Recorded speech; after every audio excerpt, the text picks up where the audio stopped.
The Assembly will now hear an address by His Excellency Muhammad Yunus, Chief Advisor of the Interim Government of the People's Republic of Bangladesh. I request protocol to escort His Excellency and invite him to address the Assembly.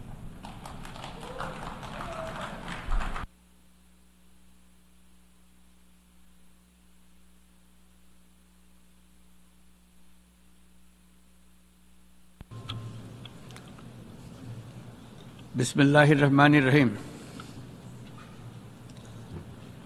মাননীয় সভাপতি, জাতিসংঘের সাধারণ পরিষদের সভাপতি নির্বাচিত হওয়ায় প্রথমেই আপনাকে আন্তরিক অভিনন্দন জানাচ্ছি।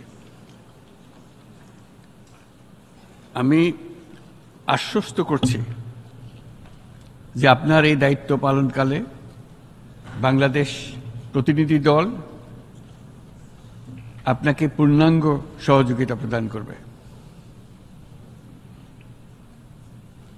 জাতিসংঘের ম্যান্ডেটকে সমুন্নত রেখে বৈশ্বিক সংকটসমূহ নিরসনে মহাসচিব অ্যান্টোনিও গুতেরেসের দৃঢ় প্রতিজ্ঞ সাফল্যমণ্ডিত নেতৃত্বের জন্য তাকেও জানাই আন্তরিক সাধুবাদ। সামিট অব দ্য ফিউচার আয়োজনে আমি মহাসচিবের দূরদর্শী ভূমিকার বিশেষ প্রশংসা করছি। সম্মেলনে যে pact for the future and declaration on future generations সর্বসম্মতভাবে গৃহীত হয়েছে, তা এজেন্ডা 2030 পরবর্তী বৈশ্বিক উন্নয়ন কর্মপন্থা নির্ধারণে বিশেষ সহায়ক হবে বলে আমি মনে করি। বাংলাদেশ বিশ্বাস করে যে এই সম্মেলনের অর্জন বৈশ্বিক সমৃদ্ধি অর্জনের জন্য আমাদের সবার অভিপ্রায় ও সহযোগিতা কাঠামো প্রণয়নে দিক নির্দেশক হিসেবে কাজ করবে। এই জুলাই আগস্ট মাসে বাংলাদেশে যে যুগান্তকারী পরিবর্তন সংঘটিত হয়েছে তার প্রেক্ষিতেই আজ আমি বিশ্ব সম্প্রদায়ের এই মহান সংসদে উপস্থিত হতে পেরেছি। আমাদের গণমানুষের, বিশেষ করে তরুণ সমাজের অফুরন্ত শক্তি আমাদের বিদ্যমান রাষ্ট্র কাঠামো ও প্রাতিষ্ঠানিক আয়োজনগুলো আমূল রূপান্তরের এক নতুন সম্ভাবনার দ্বার উন্মোচন করেছে। আমাদের ছাত্র ও যুব সমাজের আন্দোলন প্রথম দিকে মূলত ছিল বৈষম্য বিরোধী আন্দোলন, পর্যায়ক্রমে তা গণ আন্দোলনের রূপ নিয়েছে। এরপর সারা পৃথিবী অবাক বিস্ময়ে দেখেছে কিভাবে সমগ্র বাংলাদেশের মানুষ একনায়কতন্ত্র, নিপীড়ন, বৈষম্য, অবিচার ও দুর্নীতির বিরুদ্ধে রাজপথ ও সামাজিক যোগাযোগের মাধ্যমে দৃঢ়ভাবে রুখে দাঁড়িয়েছিল। আমাদের ছাত্র জনতা তাদের অদম্য সংকল্প ও প্রত্যয়ের মাধ্যমে একটি স্বৈরাচারী ও অগণতান্ত্রিক শাসন ব্যবস্থা থেকে আমাদের মুক্তি এনে দিয়েছে। তাদের এই সংকল্পের মধ্যেই আমাদের দেশের ভবিষ্যৎ নিহিত।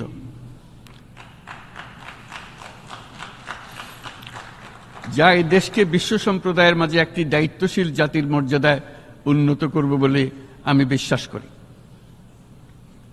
এই গণ আন্দোলন রাজনৈতিক অধিকার ও উন্নয়নের সুবিধাবঞ্চিত বাংলাদেশের আপামর জনসাধারণকে ঐক্যবদ্ধ করেছে।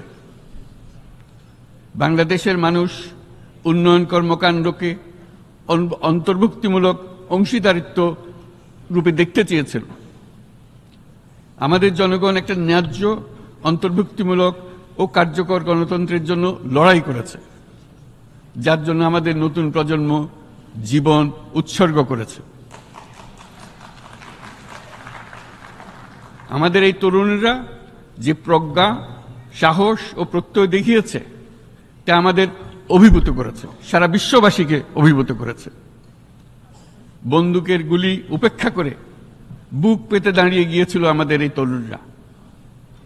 অবৈধ রাষ্ট্র ক্ষমতার বিরুদ্ধে প্রবলভাবে সোচ্চার হয়েছিল আমাদের তরুণ তরুণীরা, স্কুল পড়ুয়া কিশোর কিশোরীরা। তারা নিঃসঙ্গ চিত্তে উৎসর্গ করেছিল তাদের জীবন। শত শত মানুষ চিরতরে হারিয়েছে তাদের দৃষ্টিশক্তি। আমাদের মায়েরা, দিনমজুরিরা ও শহরের অগণিত মানুষ তাদের সন্তানদের কাঁধে কাঁধ মিলিয়ে নেমেছিল রাজপথে। তপ্ত রোদ, বৃষ্টি, মৃত্যু ভয়কে তোয়াক্কা না করে তারা সত্য ও ন্যায়সঙ্গত আকাঙ্ক্ষার বিরুদ্ধে দীর্ঘকালব্যাপী রাষ্ট্রযন্ত্রকে পরিচালনা করার অশুভ ষড়যন্ত্রকে পরাভূত করেছিল। জনগণের এই আন্দোলনে আমাদের জানামতে প্রায় 800-এরও বেশি জীবন আমরা হারিয়েছি স্বৈরাচারী শক্তির হাতে।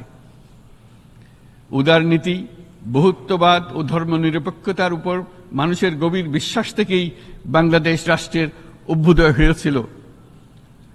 1971 সালে যে মূল্যবোধকে বুকে ধারণ করে আমাদের গণমানুষ যুদ্ধ করেছিল, সেই মূল্যবোধকে বহু বছর পরে আবার জেনারেশন জি, যে প্রজন্ম জি, নতুনভাবে আমাদেরকে দেখতে শিখিয়েছে। এরকমটি আমরা দেখেছিলাম 1952 সালের ভাষা আন্দোলনে, বাংলাকে মাতৃভাষা হিসেবে প্রতিষ্ঠার সময়।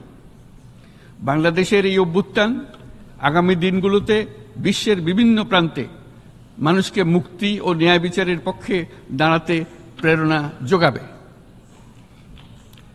আমাদের মুক্তি ও গণতান্ত্রিক আকাঙ্ক্ষাকে বাস্তবে রূপ দিতে আমি তাই আজ বিশ্ব সম্প্রদায়কে আমাদের নতুন বাংলাদেশের সঙ্গে সম্পৃক্ত হবার উদাত্ত আহ্বান জানাচ্ছি। মাননীয় সভাপতি,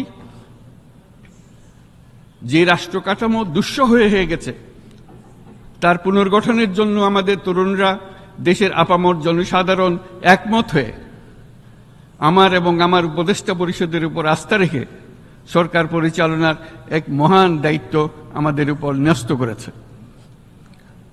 এই দায়িত্ব গ্রহণের পর আমরা গভীর বিস্ময় ও হতাশার সঙ্গে মুখোমুখিভাবে দেখতে পাচ্ছি কিভাবে সর্বগ্রাসী দুর্নীতি একটি কার্যকর গণতান্ত্রিক ব্যবস্থাকে ধ্বংসস্তূপে পরিণত করেছে, কিভাবে রাষ্ট্রের মূল প্রতিষ্ঠানগুলোকে নির্মমভাবে দলীয়করণের আবর্তে বন্দী করে রাখা হয়েছিল, কিভাবে জনগণের অর্থকে লুটপাট করা হয়েছিল, কিভাবে একটি বিশেষ স্বার্থান্বেষী গোষ্ঠী সমস্ত ব্যবসা বাণিজ্যকে অন্যায়ভাবে নিজেদের হাতে কুক্ষিগত করে দেশের সম্পদ অবাধে বিদেশে পাচার করে দিয়েছে।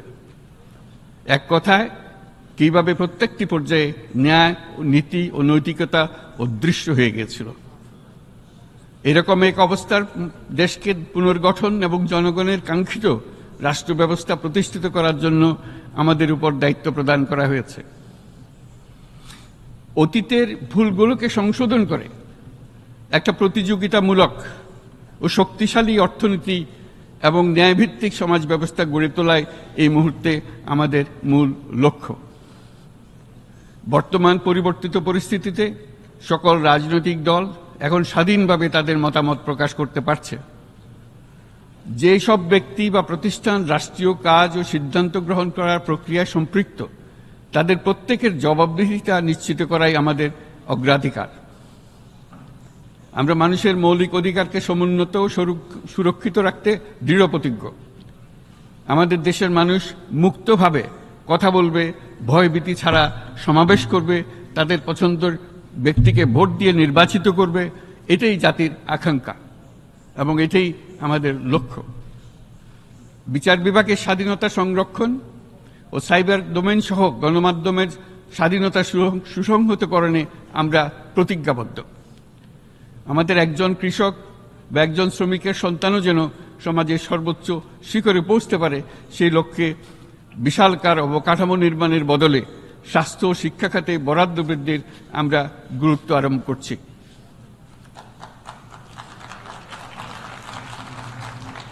রাষ্ট্র ব্যবস্থার সকল পর্যায়ে সুশাসন ফিরিয়ে আনাই আমাদের অভীষ্ট। বাংলাদেশে যেসব আন্তর্জাতিক, আঞ্চলিক এবং দ্বিপাক্ষিক চুক্তির পক্ষভুক্ত, সেগুলো প্রতিপালনে আমাদের সরকার বদ্ধপরিকর। জাতিসংঘ সহ বহু পাক্ষিক বিশ্ব কাঠামোতে বাংলাদেশের সক্রিয় অংশগ্রহণ ও অবদান অব্যাহত থাকবে। পারস্পরিক শ্রদ্ধাবোধ, মর্যাদা ও স্বার্থরক্ষণের ভিত্তিতে বাংলাদেশ বিশ্বের সকল রাষ্ট্রের সাথে বন্ধুত্বপূর্ণ সম্পর্ক বজায় রাখবে। মাননীয় সভাপতি, গত 7 সপ্তাহের মধ্যে আমাদের সরকার বিভিন্ন গুরুত্বপূর্ণ পদক্ষেপ গ্রহণ করেছে। আমাদের অনুরোধে সাড়া দিয়ে জাতিসংঘের মানবাধিকার বিষয়ক হাই কমিশনার বাংলাদেশের গণ আন্দোলনকালে সংগঠিত মানবাধিকার লঙ্ঘনের বিষয়ে বিস্তৃত অনুসন্ধান এবং এইসব বিষয়ে ঘটনার পুনরাবৃত্তি রোধে পরামর্শ প্রদানের জন্য একটা ফ্যাক্ট ফাইন্ডিং কমিশন গঠন এবং তার কাজ শুরু করার জন্য দ্রুত বাংলাদেশে পাঠিয়ে দিয়েছে। আমি তাকে বাংলাদেশের পক্ষ থেকে অশেষ ধন্যবাদ জানাচ্ছি। দায়িত্বভার গ্রহণের 2 সপ্তাহের মধ্যে আমরা গুম প্রতিরোধে যে আন্তর্জাতিক কনভেনশন রয়েছে তাতে যোগদান করেছি।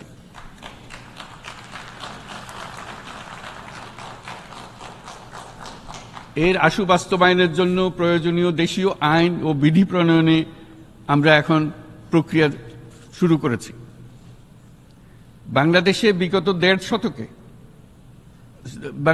গত 1.5 দশকে যে সমস্ত গুমের অভিযোগ রয়েছে সেগুলো তদন্ত করার জন্য একটি তদন্ত কমিশন এই মুহূর্তে কর্মরত আছে। মানুষের আস্থা, আত্মবিশ্বাস ফিরিয়ে আনতে এবং নির্মম অতীত যেন আর ফিরে না আসে কোনোদিন, সেই জন্য আমরা কিছু সুনির্দিষ্ট খাতে সংস্কারকে অগ্রাধিকার দিয়েছি। সেই লক্ষ্যে আমরা বিদ্যমান নির্বাচন ব্যবস্থা, সংবিধান, বিচার ব্যবস্থা, জনপ্রশাসন, আইন শৃঙ্খলা ব্যবস্থা সংস্কারের জন্য স্বাধীন কমিশন গঠন করেছি। সংবাদপত্র ও গণমাধ্যমের সংস্কারের জন্যও পৃথক কমিশন সহ আরও কয়েকটি বিশেষ বিষয়ে কমিশন গঠন প্রক্রিয়াধীন রয়েছে। ব্যবসা বাণিজ্যে অনুকূল পরিবেশ সৃষ্টির লক্ষ্যে আমরা ব্যাংক ও আর্থিক খাতের ব্যাপক সংস্কারের উদ্যোগ গ্রহণ করেছি। কোনো বিদেশি ব্যবসা বা বিনিয়োগ যেন ক্ষতিগ্রস্ত না হয় তা নিশ্চিত করতে আমরা বদ্ধপরিকর। এইসব সংস্কার যেন টেকসই হয়, দীর্ঘমেয়াদে নিশ্চিত করতে এবং অবাধ ও নিরপেক্ষ অংশগ্রহণমূলক নির্বাচনের জন্য উপযোগী পরিবেশ সৃষ্টি করতে আমরা কাজ করে যাচ্ছি। গণতন্ত্র, আইনের শাসন, সমতা, সমৃদ্ধি অর্জনের মাধ্যমে একটি ন্যায়ভিত্তিক সমাজ হিসেবে আত্মপ্রকাশের অভিপ্রায় বাস্তবায়নে আমি বাংলাদেশের প্রতি আন্তর্জাতিক সম্প্রদায়ের সমর্থন ও গভীরতর সম্পর্ক গঠন করার জন্য আহ্বান জানাচ্ছি।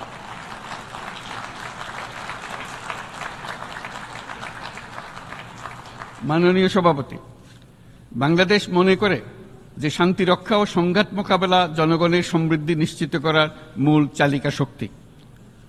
সাম্প্রতিক বিপ্লবকালে আমাদের ইতিহাসের সবচেয়ে কঠিনতম সময়ে জনগণের মুক্তির আকাঙ্ক্ষা পূরণে তাদের পাশে দৃঢ়ভাবে দাঁড়িয়ে আমাদের সাহসী সশস্ত্র বাহিনীসমূহ আরও একবার শান্তির প্রতি তাদের অঙ্গীকার প্রমাণ করেছে।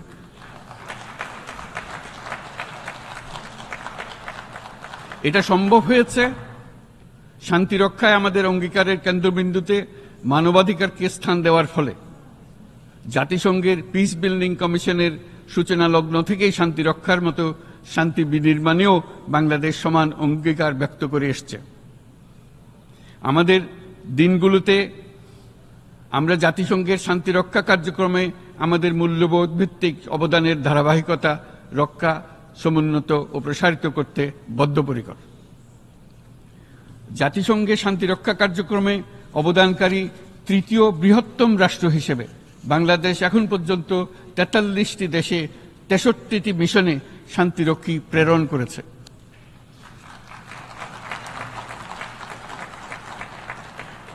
বসনিয়া থেকে শুরু করে কঙ্গো পর্যন্ত বিশ্বের বিভিন্ন প্রান্তে এসব মিশনে দায়িত্ব পালনকালে 168 জন বাংলাদেশি শান্তিরক্ষী নিজেদের জীবন বিসর্জন দিয়েছে। আমরা আশা করি যে কোনো অবস্থায় নানা প্রতিকূলতা সত্ত্বেও জাতিসংঘের ভবিষ্যৎ শান্তিরক্ষী কার্যক্রমগুলোতে বাংলাদেশের প্রতিরক্ষা বাহিনীর সদস্যরা একইভাবে অবদান রাখার সুযোগ পাবে।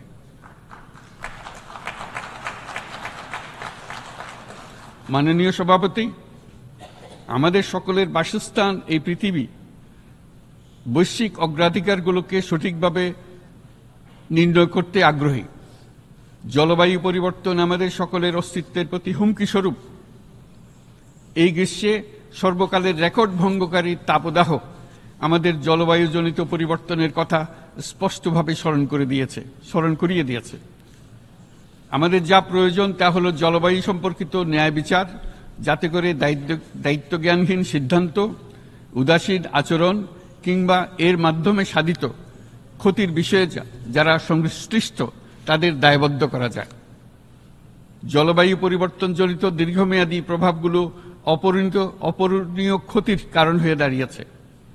আমরা জীব বৈচিত্র্য হারিয়ে ফেলছি। প্যাথোজেনের পরিবর্তনের ফলে নতুন রোগ বাড়ছে। কৃষিক্ষেত্রে চাপ বাড়ছে ক্রমাগতভাবে। পানি সম্পদ ঝুঁকিতে ফেলছে আমাদের বাসযোগ্যতাকে। সমুদ্র পৃষ্ঠের উচ্চতা বৃদ্ধি এবং লবণাক্ততা আমাদের ক্ষতি করছে প্রতিনিয়ত। ঘূর্ণিঝড়ের সংখ্যা ও মাত্রা বৃদ্ধির কারণে যেই ক্ষতি হচ্ছে তাকে উপেক্ষা করার সুযোগ নেই। ক্ষুদ্র কৃষক, প্রান্তিক পর্যায়ে জীবিকা অন্বেষণকারীরা জলবায়ু পরিবর্তনজনিত ঝুঁকির মুখোমুখি হচ্ছে সবচেয়ে বেশি। আমি আজ এই বিশ্ব সভায় যখন কথা বলছি তখন বাংলাদেশের পূর্বাঞ্চলে 50 লাখেরও অধিক মানুষ তাদের জীবদ্দশায় হওয়া সবচেয়ে ভয়াবহ বন্যা মোকাবেলা করে যাচ্ছে। মহাসচিব গুতেরেস আমাদেরকে দেখিয়েছেন যে বিদ্যমান পরিক্রমা অব্যাহত থাকলে বিশ্বের গড় তাপমাত্রা 2.7 ডিগ্রি সেলসিয়াস বৃদ্ধির দিকে অগ্রসর হতে থাকবে। তাই বাংলাদেশের মতো জলবায়ু ঝুঁকিতে থাকা দেশগুলোতে অভিযোজনের জন্য ব্যাপক বিনিয়োগের আহ্বান জানাচ্ছি।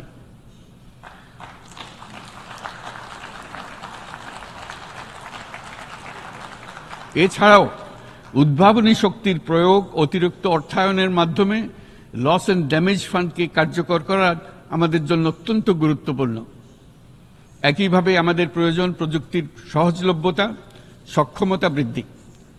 নির্দিষ্ট করে বললে আমাদের দরকার জীবন রক্ষাকারী প্রযুক্তি, বিশেষত কৃষি, পানি এবং জনস্বাস্থ্য খাতে, যেখানে ক্ষুদ্র ক্ষুদ্র উদ্ভাবন এবং সমাধানসমূহ ঝুঁকিতে থাকা জনগোষ্ঠীকে রক্ষা করতে পারে। জলবায়ু সংকটের মোকাবেলা এবং বৈশ্বিক অর্থনীতি সুসংহতকরণে আমাদের যুগপৎভাবে কাজ করতে হবে। বিশ্ব সম্প্রদায় এখন কার্বন মুক্ত পৃথিবী গড়ে তুলতে মনোযোগী হচ্ছে। বিশ্বের অধিকাংশ মানুষকে এই ধরনের পরিবর্তনের সুফলভোগী করতে হলে নেট জিরো পৃথিবীর দিকে আমাদেরকে অগ্রসর হতে হবে। বাংলাদেশের মতো দেশগুলোকে সাথে নিয়ে যেতে হবে।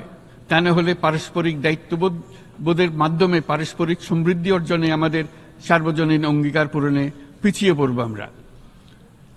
এই ক্ষেত্রে আমি বিশ্বাস করি সমগ্র বিশ্ব একসাথে 3-0 লক্ষ্য অর্জনের ধারণা বিবেচনা করে দেখতে পারে, যার মাধ্যমে আমরা শূন্য দারিদ্র, শূন্য বেকারত্ব এবং শূন্য নেট কার্বন নিঃসরণ অর্জন করতে পারি।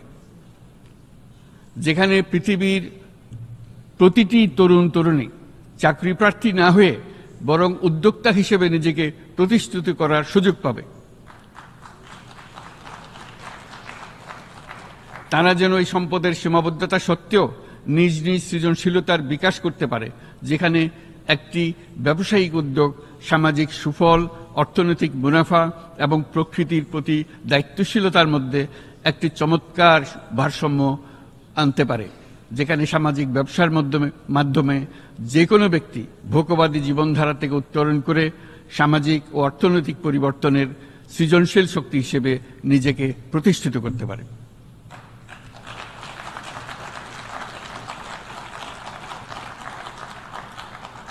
এই সময়ে তাই প্রয়োজন উন্নত উন্নয়নশীল সকল দেশসমূহ এবং বিভিন্ন অংশীদারদের মধ্যে নতুন দৃষ্টিভঙ্গি, নতুন মূল্যবোধ এবং নতুন একতা। সামগ্রিকভাবে এই লক্ষ্য অর্জনে জাতিসংঘ ব্যবস্থা, জাতীয় আঞ্চলিক পর্যায়ে সরকারসমূহ, সকল ব্যবসা প্রতিষ্ঠান, বেসরকারি অংশীজন এবং দাতব্য সংস্থাগুলোকে একসঙ্গে কাজ করতে হবে। আমাদের অর্থনৈতিক কাঠামোতে সামাজিক ব্যবসাকে স্থান দিলেই নিচের অর্ধেকাংশ মানুষের জীবনে তা বিরাট পরিবর্তন আনতে পারে।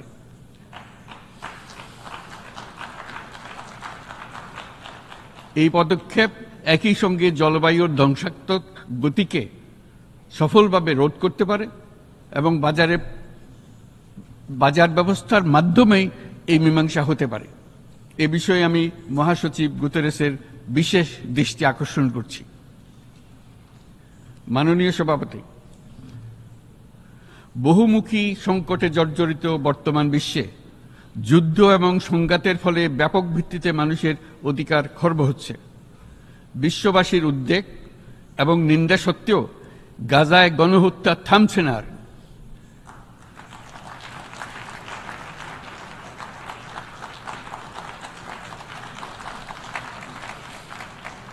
ফিলিস্তিনের মতো বিদ্যমান বাস্তবতা কেবল আরব কিংবা মুসলমানদের জন্যই উদ্বেগজনক নয়, বরং তা সমগ্র মানব জাতির জন্যই উদ্বেগের বিষয়।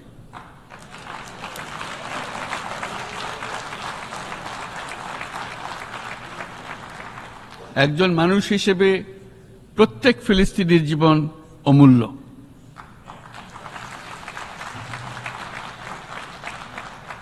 ফিলিস্তিনের জনগণের বিরুদ্ধে যে মানবতা বিরোধী অপরাধ হচ্ছে তার জন্য সংশ্লিষ্ট সকলকে দায়বদ্ধ করতে হবে।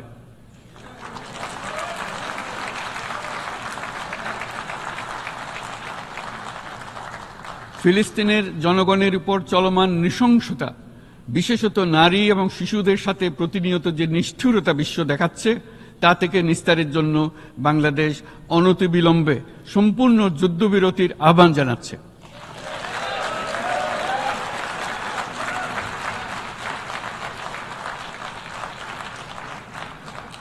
দ্বিরাষ্ট্রভিত্তিক সমাধানেই মধ্যপ্রাচ্যে টেকসই শান্তি আনতে পারবে।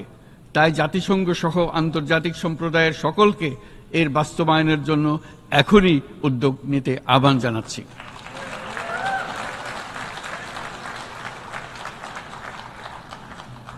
গত 2.5 বছর ধরে ইউক্রেনে চলমান যুদ্ধে বহু মানুষ প্রাণ হারিয়েছে।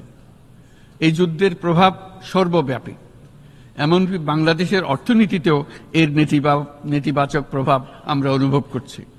আমরা তাই উভয় পক্ষকে সংলাপে বসে বিরোধ নিরসনের মাধ্যমে যুদ্ধের অবসান ঘটানোর আহ্বান জানাচ্ছি।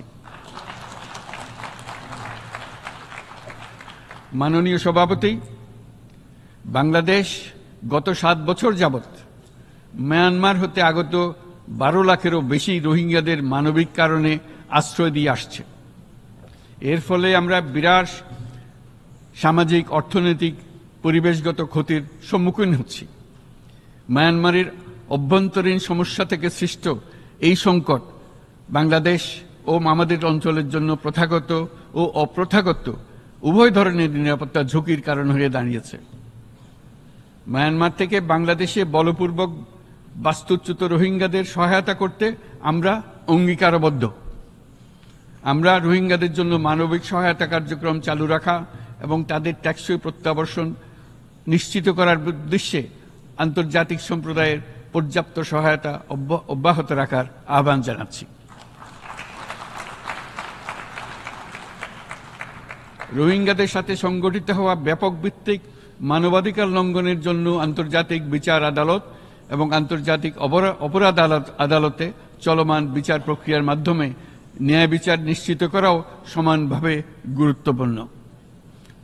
রোহিঙ্গারা যাতে নিজ দেশে স্বাধীন এবং মর্যাদাপূর্ণ জীবনযাপন করতে পারে, সেই লক্ষ্যে অনুকূল পরিবেশ তৈরিতে জাতিসংঘ অন্যান্য আন্তর্জাতিক প্রতিষ্ঠানের ধারাবাহিক প্রচেষ্টার প্রশংসা দাবিদার।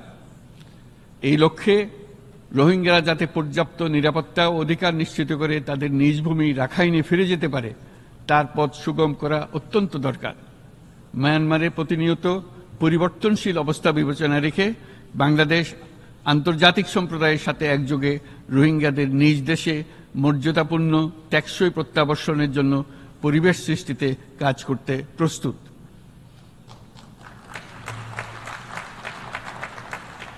মাননীয় সভাপতি, রাজনৈতিক মুক্তি এবং সামাজিক অর্থনৈতিক জাগরণ ব্যতীত শান্তি ও নিরাপত্তা নিশ্চিতে সাফল্য অর্জন করা সম্ভব নয়।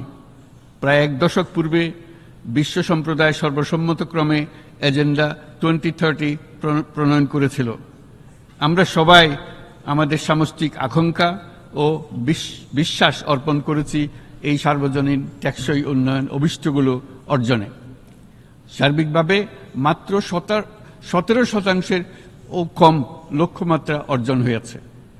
স্পষ্টতই এই ক্ষেত্রে অনেক উন্নয়নশীল রাষ্ট্র আরও পিছিয়ে আছে। উন্নয়নশীল দেশগুলোকে এসডিজি অর্থায়নের বছরে প্রায় 2.5 থেকে 4 ট্রিলিয়ন মার্কিন ডলারের সমান ঘাটতি মোকাবেলা করতে হচ্ছে। উন্নয়নশীল বিশ্বের ঋণের বোঝা, ক্ষয়িষ্ণু আর্থিক সক্ষমতা এবং জলবায়ু পরিবর্তনের ক্ষতিকর প্রভাবের কারণে বাংলাদেশের মতো দেশগুলিতে বেশি ঝুঁকিতে রয়েছে। আমরা আশা করি উন্নয়নের জন্য অর্থায়ন সংক্রান্ত চতুর্থ আন্তর্জাতিক সম্মেলনে এই ধরনের জটিল এবং কাঠামোগত সমস্যাগুলোর দিকে নজর দেওয়া হবে। বহুপাক্ষিক আর্থিক প্রতিষ্ঠানগুলোকে এমন অভিন্ন লক্ষ্যে নিয়ে যাওয়ার কাজ করতে হবে যাতে সকল রাষ্ট্র সমানভাবে সম্পদ ও সুযোগের ব্যবহার করতে পারে। তারা নিজেদের কর্মসূচিতে সামাজিক ব্যবসাকে গুরুত্বপূর্ণ ভূমিকা দিতে পারে, যাতে নিম্ন আয়ের দেশগুলোর বাস্তবতাকে বিশেষভাবে মোকাবেলা করা যায়, যা ব্যবসায়ী উদ্যোগ এবং ব্যক্তির সৃজনশীলতাকে উদ্বুদ্ধ করে, যা বঞ্চিত জনগোষ্ঠীকে বিশালভাবে সহায়তা করে। এই ক্ষেত্রে অবৈধ অর্থের প্রবাহ এবং উন্নয়নশীল দেশগুলো থেকে সম্পদ পাচার বন্ধ করা অত্যন্ত আবশ্যক। উন্নয়নশীল দেশগুলো থেকে পাচার হয়ে যাওয়া সম্পদ ফেরত আনার জন্য আন্তর্জাতিক সহযোগিতা জোরদার করতে হবে। আমরা আশা করি কর ফাঁকি রোধে আন্তর্জাতিক কর কনভেনশন অতি শীঘ্রই গৃহীত হবে। মাননীয় সভাপতি, আমরা যে নিবিড়ভাবে সংযুক্ত বিশ্বে বসবাস করছি, সেখানে অভিবাসন এবং মানুষের অবাধ প্রবাহ এক অলঙ্ঘনীয় বাস্তবতা। বাংলাদেশি নাগরিকরা প্রতিনিয়ত বিভিন্ন দেশে অভিবাসী হিসেবে যাচ্ছেন। তারা বিভিন্ন দেশে তাদের কর্মসংস্থানের সন্ধানে আছেন। বিশ্বের বিভিন্ন প্রান্তে এই মুহূর্তে প্রায় 1.5 কোটি প্রবাসী বাংলাদেশি আছেন। সকলের জন্য অভিবাসনের উপযোগিতা নিশ্চিত করতে বিশ্ব সমাজকে নিরাপদ, সুশৃঙ্খল এবং নিয়মিত মর্যাদাপূর্ণ অভিবাসনের পথ সুগম করতে হবে। আন্তর্জাতিক সম্প্রদায়কে অভিবাসীদের মানবাধিকার এবং তাদের প্রতি মানবিক আচরণ নিশ্চিত করতে হবে। অভিবাসনের উপর 2018 সালে যে গ্লোবাল কম্প্যাক্ট অন মাইগ্রেশন গৃহীত হয়েছে, তার পূর্ণ বাস্তবায়নে বাংলাদেশ প্রতিশ্রুতিবদ্ধ এবং একই সাথে অনিরাপদ অভিবাসন রোধেও আমরা বদ্ধপরিকর। মাননীয় সভাপতি, প্রতি বছর প্রায় 25 লক্ষ তরুণ তরুণী বাংলাদেশের শ্রমবাজারে যুক্ত হচ্ছেন। বাংলাদেশের বিপুল জনশক্তির প্রায় 2/3 তরুণ। এই জনশক্তিকে বর্তমান ও আগামীর জন্য গড়ে তোলা বাংলাদেশের জন্য একটা বড় চ্যালেঞ্জ। ক্রমপরিবর্তনশীল কর্মজগতে একজন তরুণকে প্রতিনিয়ত নতুন দক্ষতা অর্জন করতে হয়। এই কর্মপরিবেশের সাথে মানিয়ে নেওয়া শিখতে হয়। এই জন্য বাংলাদেশ যখন মধ্যম আয়ের দেশ হিসেবে উন্নতি হচ্ছে, তখন আমরা শিক্ষা এবং প্রযুক্তিগত সহায়তা লাভের উপর বিশেষ জোর দিচ্ছি। এবার কৃত্রিম বুদ্ধিমত্তার বিষয়ে আসি। কৃত্রিম বুদ্ধিমত্তার অভাবনীয় বিকাশ এবং এর বহুমাত্রিক প্রয়োগে বাংলাদেশ বিশেষভাবে আগ্রহী। আমাদের তরুণ সমাজ জেনারেটিভ আর্টিফিশিয়াল ইন্টেলিজেন্সের সম্ভাবনা নিয়ে উচ্ছ্বসিত। একজন বিশ্ব নাগরিক হিসেবে তারাও চায় নতুন পৃথিবীতে নিয়োজিত হতে, কর্মক্ষম হিসেবে নিজেকে গড়ে তুলতে। বাংলাদেশের মতো বৃহৎ তরুণ জনগোষ্ঠীর দেশ যাতে কৃত্রিম বুদ্ধিমত্তার প্রয়োগজনিত অর্জিত সুফল থেকে পিছিয়ে না পড়ে, বিশ্ব সম্প্রদায়কে তা নিশ্চিত করতে হবে। একই সঙ্গে নিশ্চিত করতে হবে যেন কৃত্রিম বুদ্ধিমত্তার কারণে কর্মক্ষেত্রে মানুষের চাহিদা ক্রমাগতভাবে সংকুচিত হয়ে না যায়। এই প্রসঙ্গে আমি উল্লেখ করি যে আমরা ভিন্ন একটা ইন্টেলিজেন্স, অটোনোমাস ইন্টেলিজেন্স, অর্থাৎ যে কৃত্রিম বুদ্ধিমত্তা নিজেই নিজের কৃত্রিম বুদ্ধিমত্তাকে সম্প্রসারিত করতে পারে মানুষের কোনো হস্তক্ষেপ ছাড়াই, তার ব্যাপারে আমরা বৈজ্ঞানিকদের দৃষ্টি আকর্ষণ করতে চাই। তারা যেন এই ক্ষেত্রে অগ্রসর হওয়ার আগে মানুষের উপরের প্রভাব সম্বন্ধে নিশ্চিত হয়ে অগ্রসর হন। আমাদের ধারণা, অটোনোমাস ইন্টেলিজেন্স মানুষের অস্তিত্বকে বিপন্ন করে তুলতে পারে, কাজে এই ব্যাপারে আমাদের সম্পূর্ণ সজাগ থাকতে হবে। মাননীয় সভাপতি, আমাদের আসলে দরকার নতুন ধরনের সহযোগিতা কাঠামো, যেখানে বৈশ্বিক ব্যবসা ও জ্ঞানের অধিকারী গোষ্ঠী মানুষের চাহিদাগুলোকে যথাযথভাবে অনুধাবন করবে। আন্তর্জাতিক সহযোগিতার মাধ্যমে উন্নয়নশীল দেশগুলোর জন্য এমন একটি রূপান্তরকারী ব্যবস্থা তৈরি করতে হবে যা কর্মসংস্থান, আর্থসামাজিক প্রতিকূলতা বা জীবিকার জন্য যুৎসয় সমাধান নিশ্চিত করবে। মাননীয় সভাপতি, আমাদের প্রচেষ্টা, সক্ষমতা এবং সম্পদ একত্রীকরণের মাধ্যমে সকলের সামর্থ্য, উদ্ভাবনী শক্তি এবং সমৃদ্ধিকে কাজে লাগাতে হবে। আর্থসামাজিক উন্নয়ন এবং জলবায়ু সহনশীলতা নিয়ে আমরা প্রতিনিয়ত যে প্রতিকূলতার সম্মুখীন হচ্ছি, সম্মিলিত উদ্যোগের মাধ্যমে তার মোকাবেলা করতে হবে। বৈশ্বিক দক্ষিণের দেশগুলোকে অনন্য অর্থনৈতিক এবং সামাজিক প্রেক্ষাপটে দক্ষিণ দক্ষিণ এবং ত্রিভুজীয় সহযোগিতা এই ক্ষেত্রে বিশেষভাবে সহায়ক হতে পারে বলে আমি মনে করি। বৈশ্বিক দক্ষিণের আওয়াজকে বিশ্বব্যাপী জোরালোভাবে তুলে ধরার জন্য প্রয়োজন সম্মিলিত উদ্যোগ। সেজন্য বৈশ্বিক এজেন্ডা প্রণয়ন ও বাস্তবায়ন নিশ্চিত করতে বৈশ্বিক দক্ষিণের দেশগুলোর মতামতকে যথাযথ গুরুত্বের সাথে বিবেচনা করতে হবে। জনাব সভাপতি, কোভিড অতিমারির অভিজ্ঞতায় আমরা দেখেছি জনস্বাস্থ্যে ব্যাপক বিনিয়োগ কতটা গুরুত্বপূর্ণ হতে পারে। বিশ্ব স্বাস্থ্য সংস্থায় বৈশ্বিক অতিমারি চুক্তির চলমান আলোচনায় বাংলাদেশ নেতৃত্ব প্রদান করে চলেছে। আমরা চাই কার্যকর আন্তর্জাতিক সহযোগিতা, জনস্বাস্থ্য ব্যবস্থায় অর্থায়ন, প্রযুক্তি হস্তান্তর, গবেষণা ও উন্নয়ন, ভ্যাকসিন থেরাপিউটিক্সের উৎপাদন, বহুমুখীকরণ এবং সকল ভ্যাকসিনকে মেধাস্বত্ব অধিকার মুক্ত ঘোষণা করার ব্যাপারে ঐক্যমত্য গঠন। অসংক্রামক রোগসমূহের বিরুদ্ধে লড়াইয়ে এই বিষয়গুলি অত্যন্ত গুরুত্বপূর্ণ। জনাব সভাপতি, এবছর আমরা জাতিসংঘের সাথে বাংলাদেশের অংশীদারিত্বের সুবর্ণ জয়ন্তী উদযাপন করছি। গত 50 বছর ছিল আমাদের জন্য একটা পারস্পরিক শিক্ষণীয় সম্মিলিত যাত্রা। সীমিত উপায়ে বাংলাদেশ বৈশ্বিক শান্তি ও নিরাপত্তা, ন্যায়, সমতা, মানবাধিকার প্রতিষ্ঠায় ধারাবাহিকভাবে অবদান রেখে আসছে। আমাদের সমন্বিত প্রয়াসের পেছনে আছে সত্যিকার অর্থে একটি নিয়মভিত্তিক বৈশ্বিক ব্যবস্থা গড়ে তোলা। এই প্রসঙ্গে উদাহরণ হিসেবে আমি স্মরণ করছি 1999 সালে জাতিসংঘ সাধারণ পরিষদে ক্ষুদ্র ঋণের উপর গৃহীত রেজুলেশনের কথা। সেই সময় জাতিসংঘ 2005 সালকে ইয়ার অফ মাইক্রোক্রেডিট ঘোষণা করেছিল, যার ফলে ক্ষুদ্র ঋণ বিশ্বব্যাপী সম্প্রসারিত হবার সুযোগ পেয়েছিল। একই সময়ে বাংলাদেশের উদ্যোগে গঠিত হয়েছিল ফ্রেন্ডস অব মাইক্রোক্রেডিট। 2001 সাল থেকে সাধারণ পরিষদে কালচার অফ পিস সংক্রান্ত বাৎসরিক যে রেজলিউশন গৃহীত হয়ে আসছে, বা নিরাপত্তা পরিষদে নারী, শান্তি ও নিরাপত্তা সংক্রান্ত যে 1325 নম্বর রেজলিউশন গৃহীত হয়েছিল, তা বাংলাদেশের বিশ্বজনীন উদ্যোগগুলোর প্রতিফলন এবং অবদান। মাননীয় সভাপতি,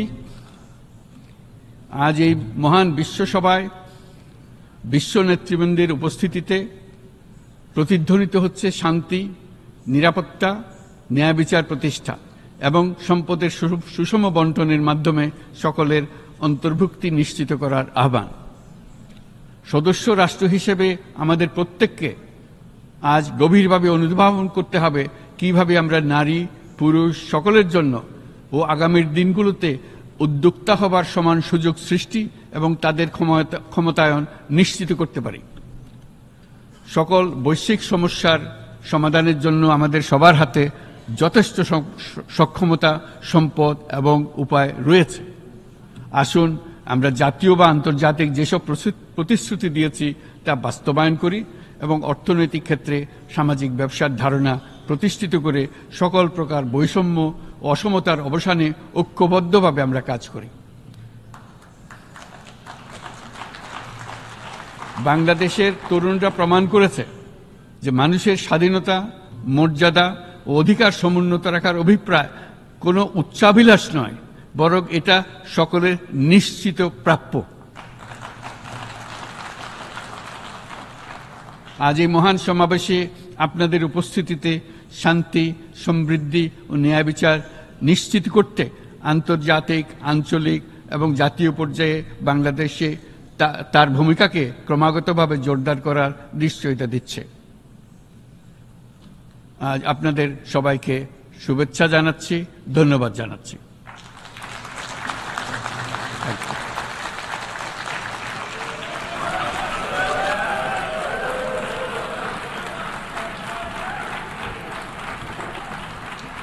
On behalf of the Assembly, I wish to thank the Chief Advisor of the Interim Government of the People's Republic of Bangladesh.